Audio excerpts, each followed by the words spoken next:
Hello दोस्तों, Edvik classes पे मैं आप सभी का स्वागत करता हूं। मैं आपको पढ़ा रहा हूं हिंदी।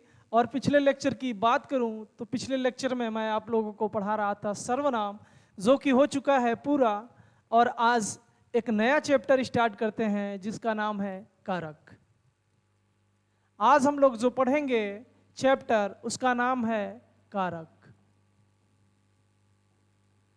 नया चैप्टर, नई शुरुआत। अब कारक शुरू करने से पहले मैं आप लोगों से एक रिक्वेस्ट करना चाहता हूं कि जो लोग आज चैनल पे नए हैं हमारे, वो पहले तो चैनल को सब्सक्राइब कर दें।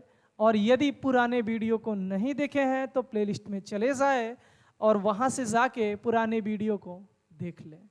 और वहां भी यदि नहीं जाना चाहते हैं, मन नहीं है जाने का, तो आई बटन पे क्लिक करके वहां से पुराने वीडियो को देख लें। और आप सभी से रिक्वेस्ट है कि वीडियो को ज़्यादा से ज़्यादा शेयर करते रहिए। बात करते हैं कारक की। तो कारक को सबसे पहले हम क्या करते हैं, समझ लेते हैं। समझ लेंगे तो पूरा कारक में हमें आराम ही आराम नज़र आएगा, पढ़ने में और समझने में भी। तो सबसे पहले समझते हैं कि कारक जो है क्या, इसका काम क्या है, इस बारे में आइए जिक्र करते हैं। दो तो सेंटेंस मैं ले लेता हूं आप लोगों के लिए। सेंटेंस कुछ यूं है, लड़की गाना गाया। कुछ लोगों को लग रहा होगा कि सर आप ये कर क्या रहे हैं, क्या लिख रहे हैं, आपको कुछ पता है? चिड़िया दाना दे दो। कुछ लोगों के दिमाग में चल रहा होगा कि सर आप लिख क्या रहे हैं, कुछ समझ में आ रहा है आपको?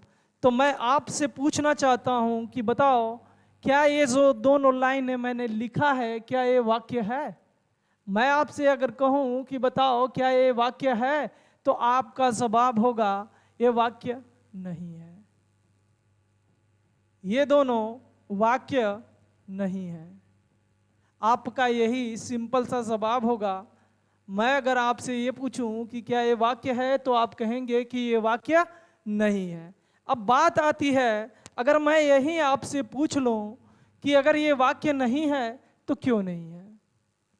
अगर मैं आपसे कहूं कि बताओ ये वाक्य क्यों नहीं है, तो आप सोचने पे क्या होगे, मजबूर हो जाओगे कि आखिर ये वाक्य क्यों नहीं है। लेकिन अगर मैं यदि आपसे कहूं कि बताओ क्या ये वाक्य है, तो आप कहेंगे कि सर वाक्य नहीं है।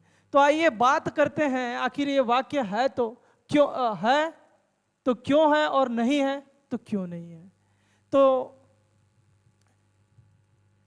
देखिए, कोई भी वाक्य होने के लिए उसके लिए सबसे जरूरी होता है कि एक सार्थक क्या निकलना चाहिए उसका, तो कहेंगे अर्थ। लेकिन इन दोनों वाक्यों को अगर देखें तो इसमें कोई अर्थ नहीं निकल रहा है, तो कह सकते हैं इसका कोई अर्थ नहीं है। और जब कोई अर्थ नहीं है तो ये क्या नहीं बन पाएगा, वाक्य। कोई अर्थ नहीं है। इन दोनों वाक्यों को आप पढ़ के देख लीजिए, इसका क्या कोई अर्थ निकल रहा है, तो कहेंगे कि नहीं, इसका कोई अर्थ नहीं निकल रहा है। अब बात करते हैं दूसरा जरूरी क्या है, इसके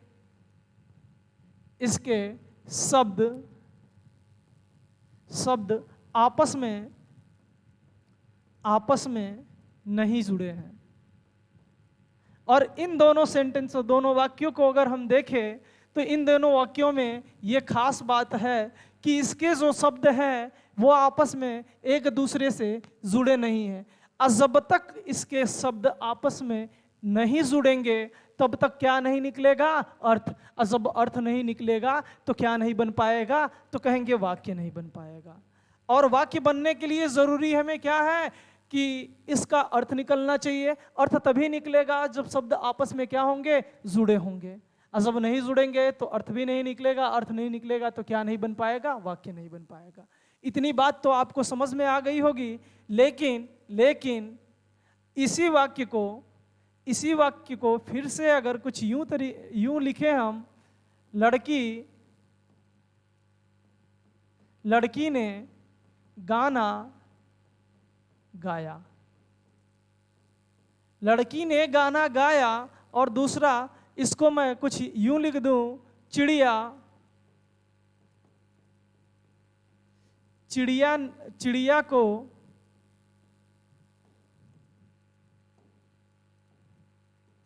चिड़िया को दाना दे दो।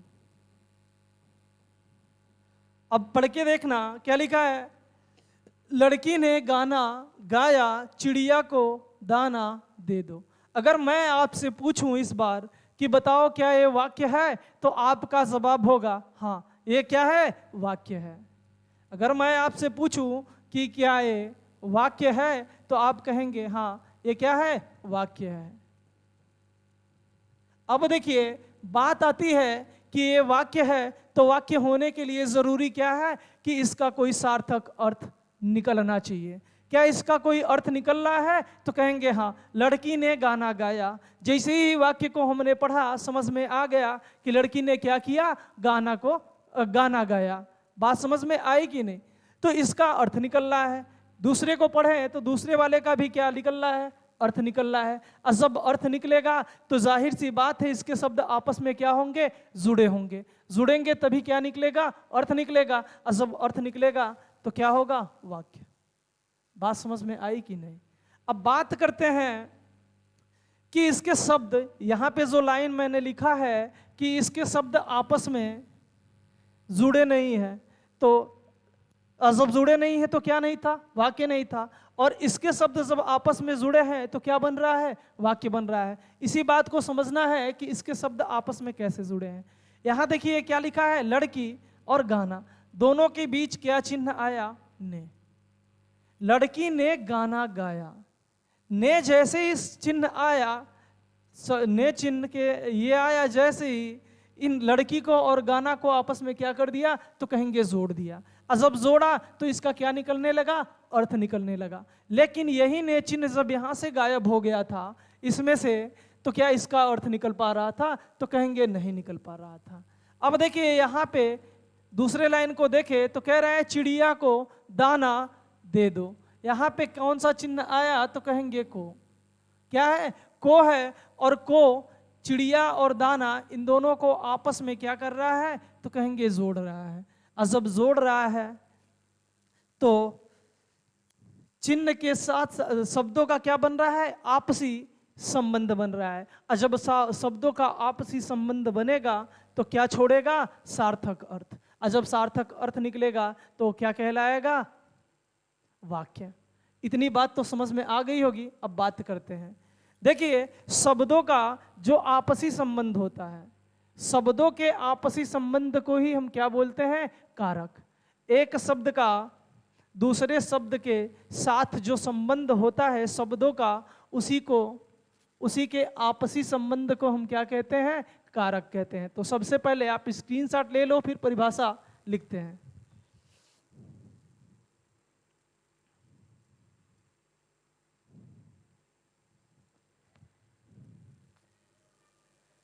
तो मैं उम्मीद करता हूं कि आप लोगों ने ले लिया होगा स्क्रीनशॉट। आइए चलिए देखते हैं क्या परिभाषा। अब बात करते हैं परिभाषा की, तो परिभाषा जगह है, इधर ही लिख लिया जाए।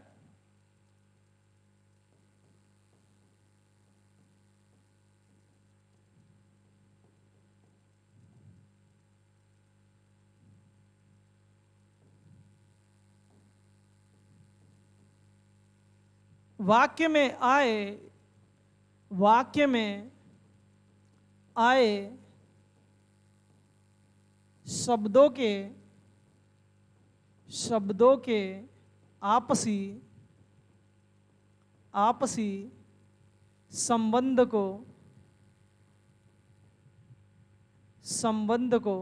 कारक कहते हैं। वाक्य में आए शब्दों के आपसी संबंध को कारक कहते हैं। इतनी बात तो समझ में आ गई। शब्दों का आपसी संबंध क्या है, तो यहाँ पे एक चिन्ह है लगा है ने, और ने क्या कर रहा है, गाना और लड़की को आपस में क्या कर रहा है, तो कहेंगे जोड़ रहा है। और जोड़ जब जोड़ रहा है तो जाहिर सी बात है सब इन दोनों शब्दों का आपस में क्या बन रहा है, तो कहेंगे शब्द बन रहा है। शब्दों के ही आपसी संबंध को हम क्या कहते हैं, तो कहेंगे कारक। इतनी बात समझ में आई, परिभाषा इतना सिंपल है। अब बात करते हैं कि यहाँ पे एक ने शब्द आया है और यहाँ पे एक को आया है। क्या आया है? एक ने आया है और एक को चिन्ह आया है। इन दोनों शब्दों को क्या बोलते हैं, तो इन्हीं को बोलते हैं क्या, कारक चिन्ह। इसको क्या बोलते हैं, तो कहेंगे कारक चिन्ह। इतनी बात तो समझ में आ गई होगी। अब देखिए, इसमें ने और इसमें को,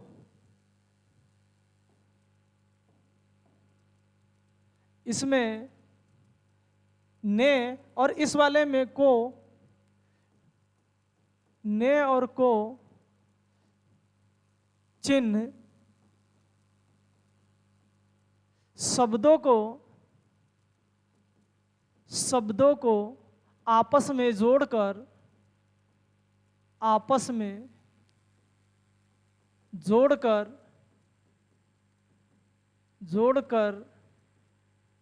वाक्य बना रहा है।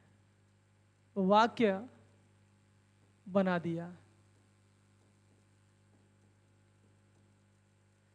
देखो यहां पे ने चिन्ह आया, ने चिन्ह आपस में शब्दों को क्या किया, जोड़ा। जैसे ही जोड़ दिया तो क्या बन गया, वाक्य बन गया। यहां पे जो को आया था, को कारक चिन्ह जैसे ही इन दो शब्दों को आपस में जोड़ा तो एक क्या बना दिया, वाक्य बना दिया। उसी को मैंने यहाँ पे लिखा कि यहाँ पे ने और को शब्द जो कारक चिन्ह है, ये जो है शब्दों को आपस में जोड़ के क्या बना रहा है, वाक्य बना रहा है। कोई आपसे यदि पूछ ले कि बताओ कारक किसे कहते हैं, तो उससे बता देना कि शब्दों के आपसी संबंध को हम क्या कहते हैं, कारक कहते हैं। किसमें आए शब्दों के, तो बता देना वाक्य में आए शब्दों के आपसी संबंध को हम कारक कहते हैं। इतनी बात समझ में आई। और यहाँ पे ये जो चिन्ह दिख रहे हैं, ये किसके चिन्ह है, तो कहेंगे कारक के चिन्ह है। बात समझ में आया। अब स्क्रीनशॉट ले लीजिए, फिर आगे चलते हैं।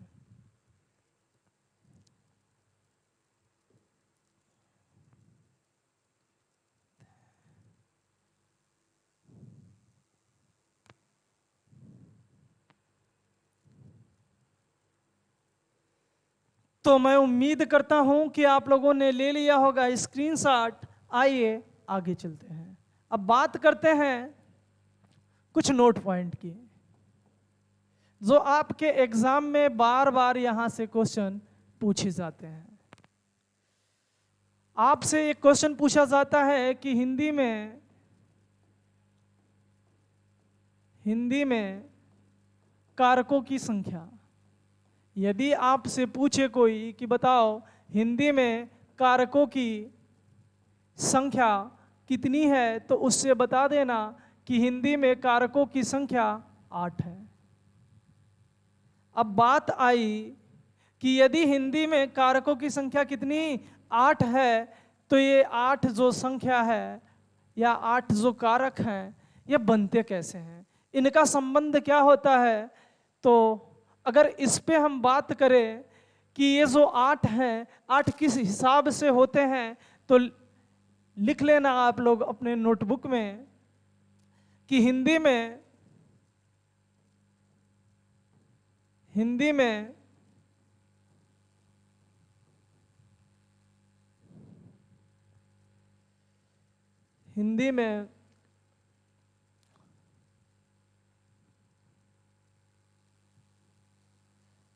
दो तरीके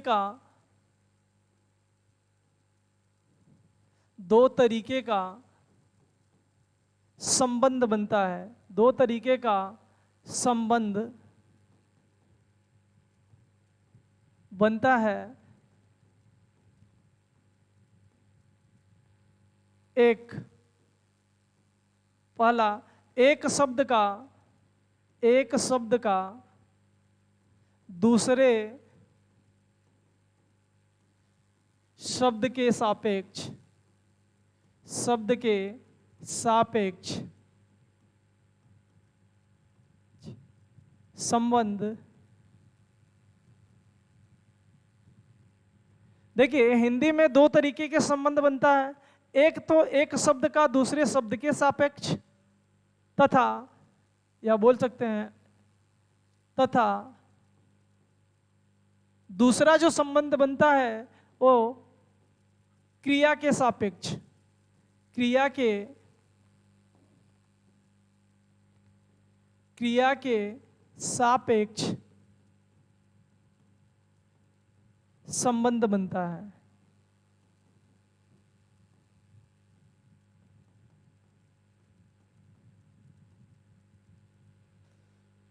हिंदी में दो तरीके के संबंध मेरे दोस्तों बनता है। एक तो एक शब्द का दूसरे शब्द के सापेक्ष संबंध बनता है, दूसरा क्रिया के सापेक्ष संबंध बनता है। और हिंदी में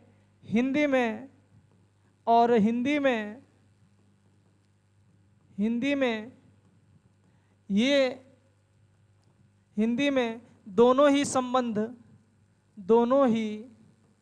संबंध मान्य है। इसलिए हिंदी में कारकों की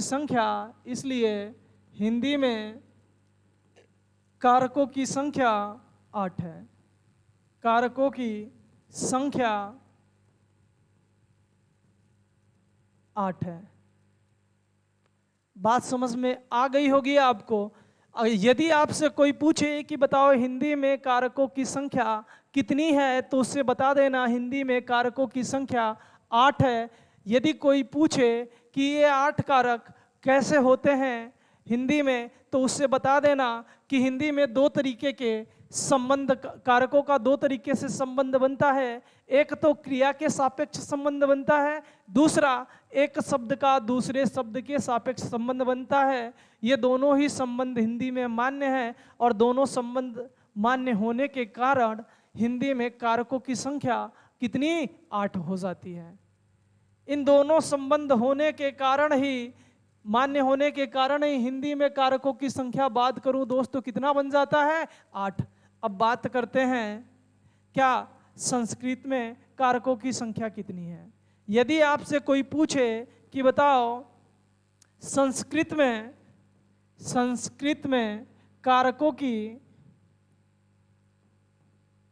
कारकों की संख्या कितनी है, यदि आपसे कोई पूछे कि बताओ संस्कृत में कारकों की संख्या कितनी है, तो उससे बता देना कि जो संस्कृत है उसमें कारकों की संख्या 6 है। अब देखो हिंदी की बात करें तो हिंदी में कितने कारक, तो कहेंगे 8 होते हैं। क्यों? क्योंकि हिंदी में दो तरीके के संबंध बनते हैं, एक तो क्रिया के सापेक्ष, दूसरा एक शब्द का दूसरे शब्द के सापेक्ष। लेकिन संस्कृत की बात करें तो संस्कृत में कारकों की संख्या 6 है। और इसमें 6 होने का रीजन, 6 कारण क्यों होते हैं, आइए जान लेते हैं। बात करते हैं संस्कृत में 6 कारक क्यों है। तो संस्कृत में जो संबंध बनता है वो एक ही बनता है, एक संबंध बनता है। वो क्या होता है, तो कहेंगे एक शब्द का दूसरे शब्द के सापेक्ष। एक शब्द का दूसरे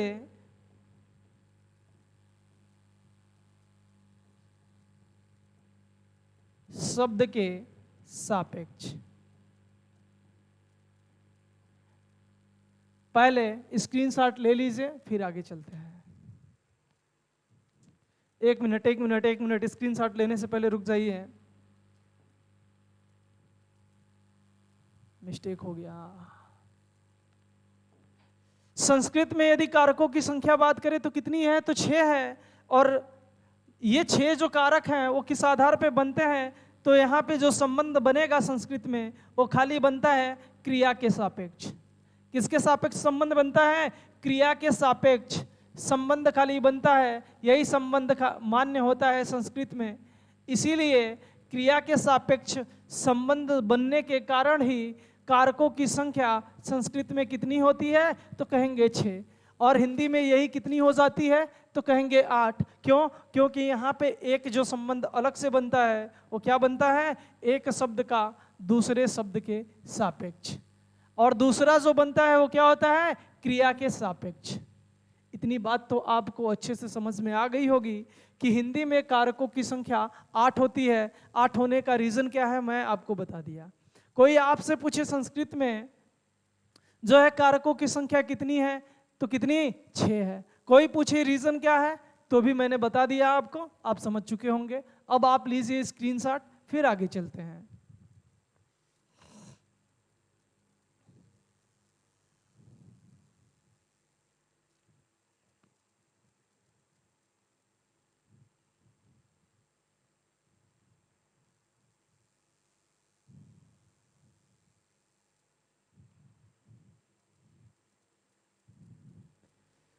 तो मैं उम्मीद करता हूं कि आप लोगों ने ले लिया होगा स्क्रीनशॉट। अब आइए आगे चलते हैं, बात करते हैं हिंदी में कारकों की संख्या कितनी, तो 8 है। वो 8 कौन कौन है, आइए देख लेते हैं।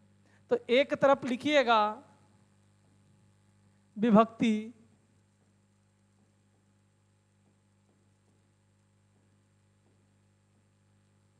दूसरी तरफ लिखिएगा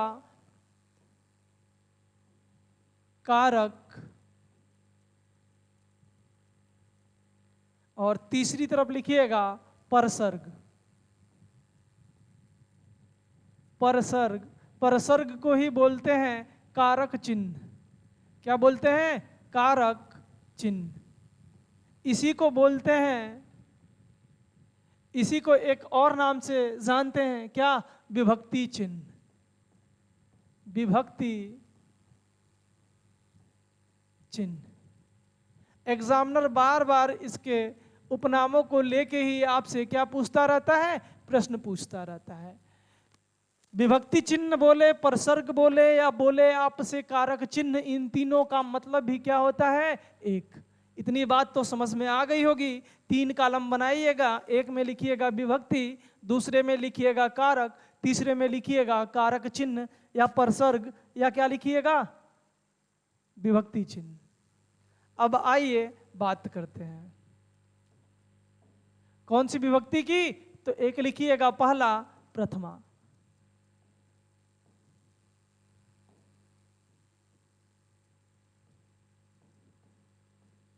प्रथमा विभक्ति। प्रथमा विभक्ति को कौन सा कारक बोलते हैं, तो प्रथमा विभक्ति जो होती है उसको कर्ता कारक कहते हैं। कौन सा, कर्ता कारक। यहां पे कर्ता लिखा है, कारक ऊपर है। तो जो प्रथमा विभक्ति होती है उसे कर्ता कारक कहते हैं। और कर्ता कारक के चिन्ह की बात करें तो इसका चिन्ह जो होता है वो होता है ने। कर्ता कारक का चिन्ह क्या, तो कहेंगे ने होता है। अब बात करते हैं दूसरे कारक की, तो दूसरे कारक को बोल, तो प्रथमा विभक्ति हो गया, दूसरा कौन सा, तो कहेंगे द्वितीया। द्वितीय विभक्ति को कौन सा कारक बोलते हैं, तो कहेंगे कर्म कारक। द्वितीय विभक्ति यानी कि कर्म कारक। कोई आपसे यदि पूछे कि बताओ कर्म कारक का जो है चिन्ह क्या होता है, तो उसे बता देना कर्म को। कर्ता ने कर्म को, बात समझ में आई। और बात करते हैं तृतीय विभक्ति की।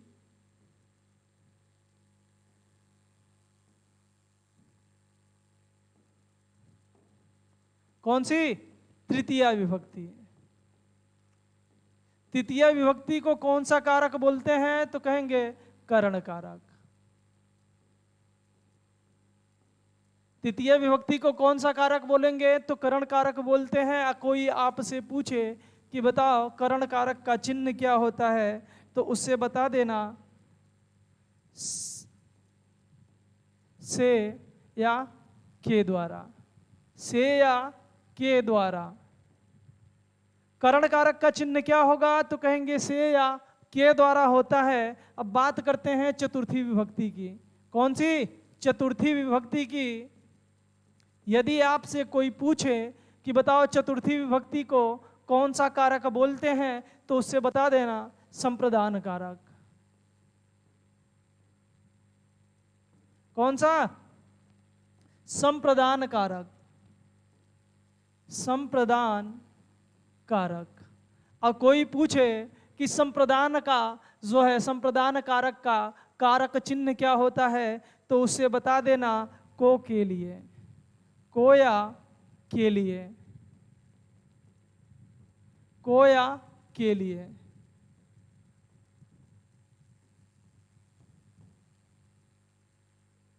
अब बात करते हैं पंचमी विभक्ति की। किसकी? पंचमी की।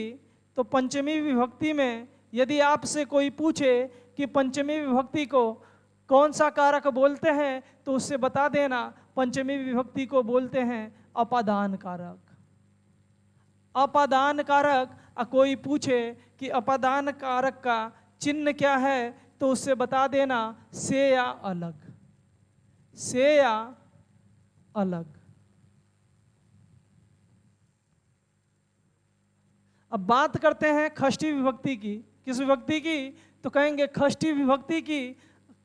कुछ लोग पढ़ते हैं षष्ठी, षष्ठी पढ़ते हैं, कोई कोई पढ़ता है क्या षष्ठी। कोई पूछे कि षष्ठी विभक्ति को कौन सा कारक बोलते हैं, तो उससे बता देना षष्ठी को बोलते हैं संबंध कारक। कौन सा कारक? तो कहेंगे संबंध कारक। यदि कोई पूछे कि संबंध कारक का जो चिन्ह होता है वो क्या होता है, तो उससे बता देना का के की, का के और की। इतनी बात तो समझ में आ गई होगी मेरे दोस्तों।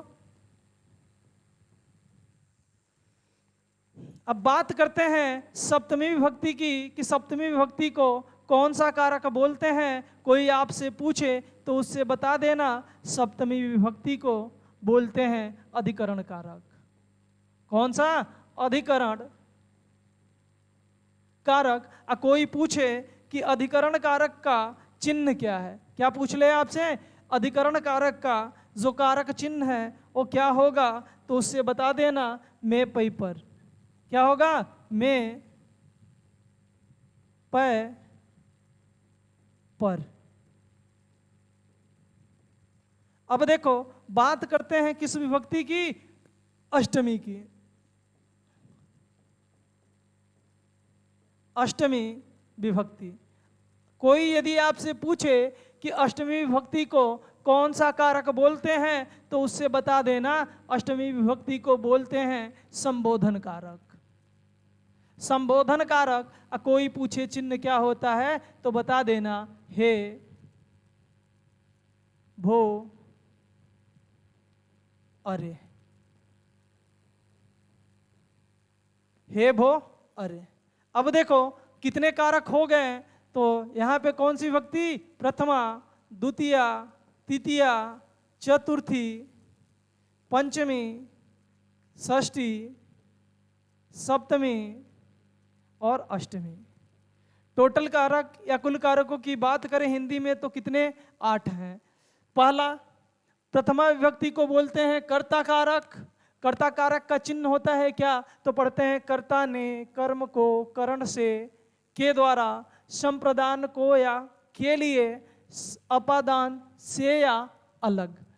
बात करते हैं संबंध की। तो संबंध कहता है संबंध का के की, अधिकरण में पै पर और संबोधन हे, भो, अरे। ये रहा कारक। हिंदी में कितने? 8। 8 कारकों को मैं बता दिया हूं। आप अपने नोटबुक पे अच्छे से लिख लीजिए। फिर एक ट्रिक भी बता दूंगा, उसको लिख लीजिएगा। उस ट्रिक से आपको याद करने में बहुत ज़्यादा सहूलियत मिलेगा। तो सबसे पहले आप लीजिए स्क्रीनशॉट, फिर आगे चलते हैं।